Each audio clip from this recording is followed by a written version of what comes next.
Okay, guys, so a little bit of a change of plans here with the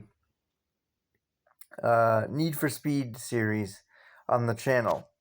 Originally, I had intended on ranking this series, specifically to do two rankings. One to cover the older PlayStation 1 era games, and the other to cover the more modern era stuff, basically everything else. And of course, we were able to accomplish one of those.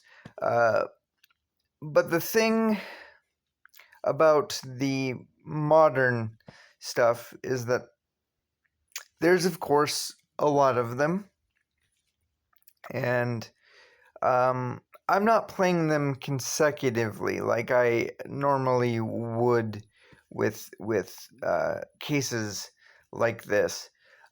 So I just figured that it would probably be easier and take some of the pressure off of me if I just sort of casually reviewed them as I came to them going forward. Which brings us to none other than Hot Pursuit 2. So this is a game that kind of sits close to my heart. As far as I'm able to recall, this is most likely the first Need for Speed game I ever played. And it came to me via that really special, simple, nostalgic era where you're able to experience games and different things through trading with friends. Now, I should state right off the bat that I only did a partial playthrough.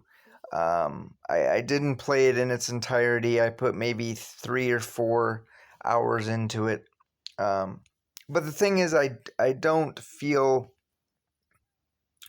like it's a necessity to to play it all the way through in order to make a video like this and talk about it, because it still feels very arcadey to me. It doesn't have a narrative driven campaign yet.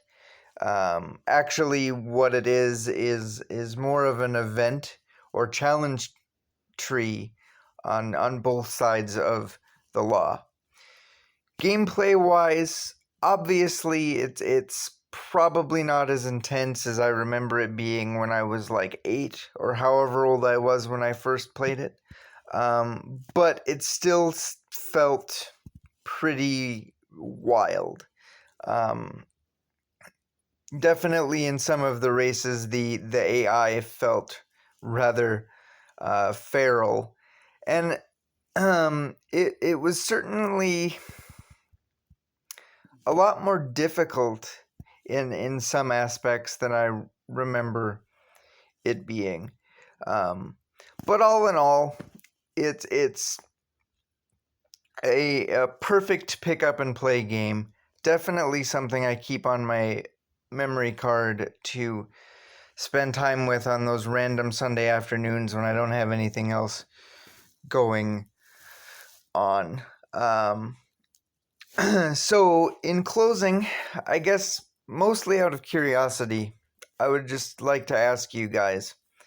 So, the childhood copy of this game that I had was for the PS2, and as you can tell from the title of this video, I now own and have played it on the GameCube. And I'm just kind of curious as to whether or not there are any major differences between the versions. As far as I'm able to recall from back in the day, they felt fairly similar, or maybe similar enough to me, but I don't know. So if you would like to leave me some input in the comment section below, that would be very much appreciated.